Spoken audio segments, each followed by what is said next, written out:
Thank you very much. I also brought notes. Don't tell anybody. I am a huge Sioux Falls history nerd. If you ask anybody, it's kind of my thing. I love absorbing any Sioux Falls anything that I can learn about. I have a very impressive collection of Sioux Falls paraphernalia books, which I got a handful at the Reach spot over here on Minnesota a couple different times, so I appreciate it. Books, postcards, t-shirts, anything you can find. I once bought 10 matchbooks on eBay for 1970s bars and restaurants for about $20, plus shipping and handling. But, so that's how deep this goes. I have things tucked away that my wife hasn't even seen, and one day when I open up my own little museum, it'll be very impressive. But I think it's important to celebrate the history of where you live, to be proud of the achievements of the past.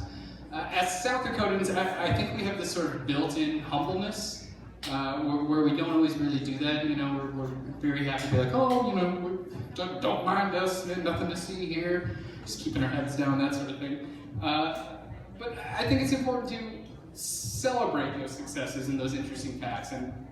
And there are plenty of cool stories I could tell you about in Sioux Falls. The famous John Dillinger robbery that happened just up the street here at the Security National Bank. The first ever Minnesota Vikings football game was played here in Sioux Falls at Howard Wood Field, which used to be over here by McDonald's. Or that the Heath Bar has its origins here in Sioux Falls. There's a candy and ice cream company called Fenn's that invented Butterbrickle, and when they sold their company in the 70s, Hershey bought them and then made Heath Bar, although they didn't use real milk and eggs, so it doesn't taste so good.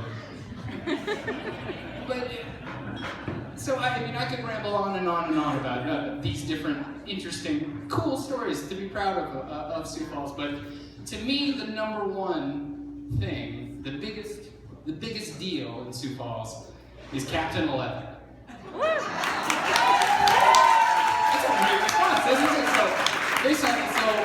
just raise your hand. Who knows who Captain 11 is? Good. Now keep your hand up if you've been on Captain 11's show. Pretty good. Pretty good. Okay, so those of you, everyone's just, I'm almost there. I gotta sit down there. I sat on his lap actually. But for those of you who are not in the know, embarrassing, number one. Embarrassing. For those of you not in the know, so Captain 11 was a children's TV show host. It was a show that was produced locally here in Sioux Falls at Kello, and it started in 1955. So think like Bozo the Clown or Captain Kangaroo or Mr. Rogers' Neighborhood. Are you guys hearing the feedback? Is it just me? It's all you. Okay, good. Just losing my mind. Back up a little bit. Back one more toward the center. I just want to see if there's a bucket of water. There's going to drop on me. So like Mr. Rogers' Neighborhood, that sort of thing, but with, the shoestring local budget. There weren't puppets and little trains or anything like that. So it was a show. It was a show that was hosted by Dave Dedrick, who was Kelloland's weatherman at the time. And so he kind of pulled double duty he was opposite Batman. So by night he was the weatherman, but by day he was Captain 11. When Kello went on the air, which it was the first television station in the state, in this whole region, in 1953, Dave, who was at the time working for, I should say Mr. Dedrick, I don't know him. It's very disrespectful.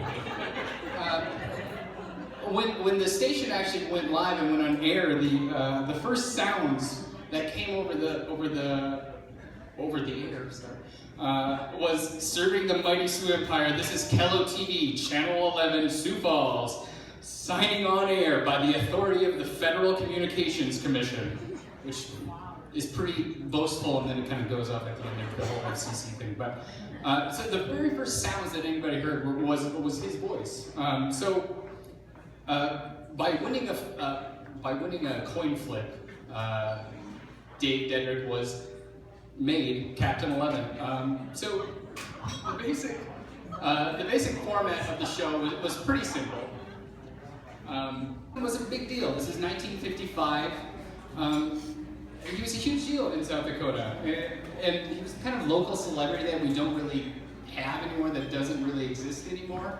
Every weekend he was in the road somewhere in South Dakota, traveling to a ribbon cutting in Badger, or a parade in Kimball, or Train Fest in Millbank. He went everywhere, and everyone was pumped to see this guy. And if you look it up, there's this surreal photo of him riding an elephant down Main Avenue in a parade in Sioux Falls in the 60s. Like, it was a different time. So for those of you who haven't seen the show, again, what are you doing? Each episode opened up the same, there was an animated space kind of scene with an announcer that proclaimed, Captain 11, today's man of the future. One man each century is given the power to control time. Thank you. The man chosen, if you know it, please say it along. She gets it. Okay, the man chosen to receive this power is carefully selected. He must be kind. He must be fair. He must be brave.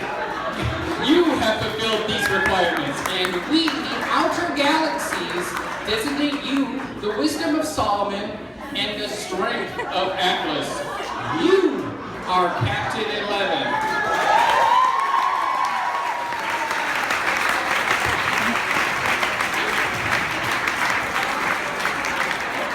My speech had a lot of different topics at the beginning, but I'm so glad I went with this one. The captain would stand in front of the studio set that was designed to look like the interior of his spaceship, and he would welcome viewers, both at home as well as the children that kind of surrounded him, that flanked either side of the stage. He would go around and ask each child their name and ask them where they were from. So Sioux Falls, Del Rapids, Lemon, Scotland, Spink, Beaver, and Fedora. This guy had some big pull. This was just up on Phillips Avenue at Kellen's studio. People just came from all over the place just to sit and be asked that question, like, what's your name, where are you from? And it was awesome. I have no actual proof that anyone from Spink, Lemon, or Beaver actually came to the studio. I'm just, anytime you get the chance to say those towns out loud, take it. He would do one half of the room and ask the kids all their names, and then he would ask one of them to kind of flip one of the switches on the control board to play a cartoon. So the cartoon would be something like Popeye or Mighty Mouse. But after the commercial break, he'd continue to the other side of the room and then play a cartoon. Now, it ain't all cartoons, which is the name of his autobiography, for those of you who aren't in the know. It's called It Ain't All Cartoons, The Memoirs of the Captain. I'm halfway through. It's amazing. And bonus, I own 2 copies of It Ain't All Cartoons. One is signed, and the other is not. So I got, like my traveling one that I can take anywhere, and the signed one that's up on a shelf. So there were various features. He had different guests throughout the years. I just recently read that people like the Harlem Globetrotters would come on the show when he was on town, which I would love to see the footage of. But he had different regular features. The most notable was the treasure chest. For the treasure chest, viewers would send in postcards from all over, and they would be picked at random. And inside they would write a number. They would guess a number to a set of keys. So there's a wall here labeled 1 through 25 with keys hanging on, and one of those keys opened the treasure chest. Now, if you guessed the right number, the treasure chest opened and you got the treasure. You got the prizes that came along with it. So the captain would then ask one of the kids in the audience to try and turn and unlock the chest and see if it would open. He usually picked someone who was like celebrating a birthday or brought a group or something like that. Now, I watched Captain 11 regularly. Now, some of you are going, "You're too young, you don't know all about it." That's usually the response I get when I try to talk to people about Captain 11. But he was still on air when I was a kid. 1955 is when he started. He went on, the last show was 1996.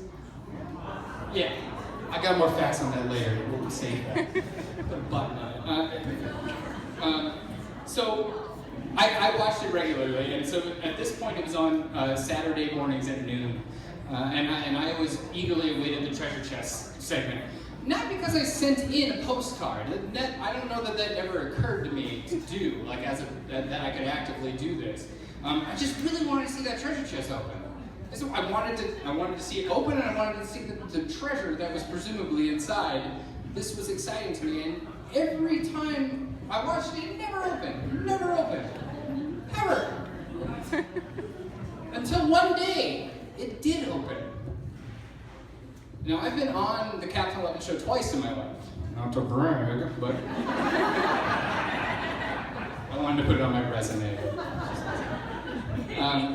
Now, the first time I was 3 years old, almost 4, I was quiet, shy, blonde mullet, in the air, Ninja Turtle shirt, looking great. Now, I don't remember this at all, but I have videotape footage of it because my parents were so kind to tape it off the air. The second time I do remember, I was 7 years old. I was with my Tiger Scouts group. So Tiger Scouts is like the first level of Boy Scouts. It was also the only level I did. Things. So there were 6 kids in my Tiger Scout group, and each scout member's parents was in charge of coming up with an activity or an event to bring us to and to do each month. And so one day after school, my mom loaded us all into her minivan and drove us to Kello's studio on Phillips to be on Captain 11, which was pretty exciting for all of us. One, we were going to be on TV, which is awesome. It's really cool. And 2, we got to meet Captain 11 himself, in front of the man himself. And I was riding my, because this was clearly the coolest activity our group had ever done. The guy before, we painted pumpkins, like, sweet pumpkin, man. Just gonna be on TV, man. So there we were, all 6 of us stuffed into the crowded seats on Captain 11's set. As the captain went down the row asking everybody their names and where they were from. He stopped at our group, noticed we were all wearing our Tiger Scouts t-shirts, and I was at the head of the line. Said my name, full, clearly, Zach DeBoer, Brandon, South Dakota. Nailed it.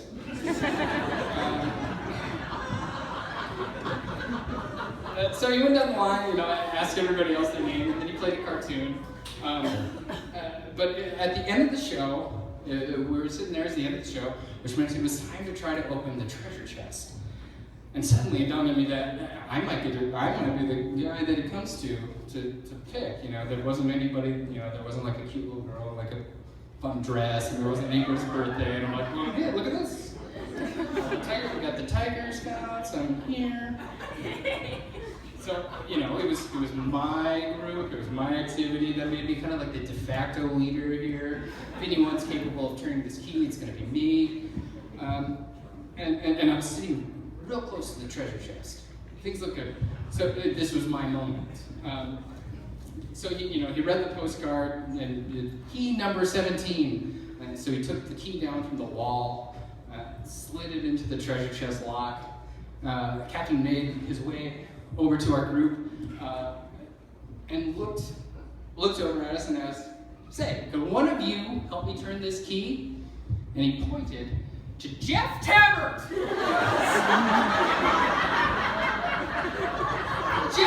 Jeff, he sprung up, he walked over to the damn lock. He walked over to the key and click, and the lock opened. He opened it.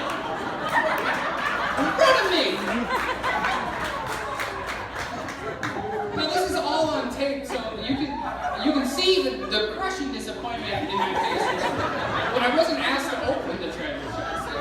That soon turned to utter jealousy when the chest unlocked, and Jeff was also bonus awarded some tickets to Gigglebees on top of that. What is this? You know, here's some tickets to Gigglebees for your King Arthur Sword in the Stone-esque turning of the king. You know, and after that, it was more of like a symbolic treasure chest. Those the prizes that you won weren't actually inside of it. It was just empty. Some dreams die. It's fine.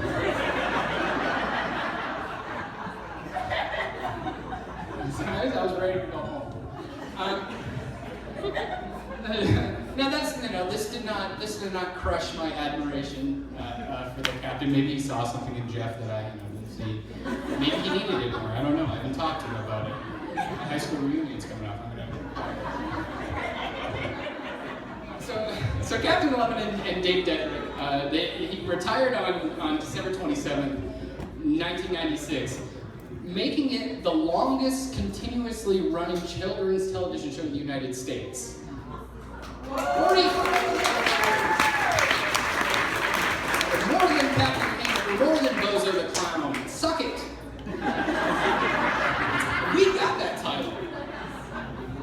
So Dave Dedrick passed away on January 22nd, 2010, at the age of 81. There's a nice little bust of him as the captain that sits in front of Kello's studio on Phillips Avenue. You should check it out when you have a chance. So at the end of every episode, Captain Love would address his crew and the audience and those watching at home with the same sign-off, and I'll end my story the same way. Remember, gang, mind your mom and dad. Eat everything they tell you to eat. Brush your teeth. Say your prayers before you go to bed. That's the most important part. So long, crew. Nice being with you.